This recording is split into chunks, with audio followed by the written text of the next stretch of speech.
மலையே சிவனாகக் காட்சியளித்த கொடுங்குன்ற நாதர் ஆலயம் சிவகங்கை மாவட்டம் சிங்கம்புணரி அடுத்த பரம்புமலை என்ற பிரான்மலையாகும். கடையேழு வள்ளல்களில் ஒருவரான பாரி மன்னன் ஆட்சி செய்த பகுதியில் இயற்கை சூழலில் அமைந்த தலம் இது.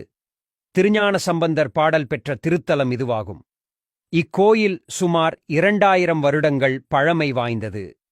மூன்றடுக்கு சிவன் கோவிலான இம்மலை கோவிலில் பாதாளம், பூலோகம், கைலாயம் என 3 அடுக்குகளில் சிவபெருமான் காட்சி தருகிறார். பாதாளத்தில் உள்ள கோவிலில் கொடுங்குன்றநாதர், குயிலமுத நாயகி அருள்பாலிக்கிறார்கள். பூலோகம் என சொல்லப்படும் மத்தியில் உள்ள கோவிலில் விசாலாட்சியுடன் விஸ்வநாதரும் அருள்பாலிக்கிறார். மற்ற சிவன் கோவில்களில் போல் சன்னதியின் எதிரில் நந்தி இக்கோவிலில் கிடையாது.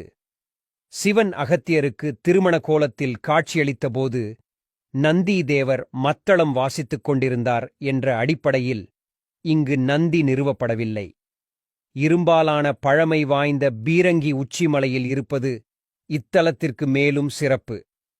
இங்கு இருக்கும் சிவனை தரிசித்து மலையில் ஏறி மேலிலுள்ள சுனையில் தீர்த்தம் எடுத்து வேண்டிக் கொண்டால் எண்ணியது ஈடேறும் என்பது இப்பகுதி மக்களின் நம்பிக்கை.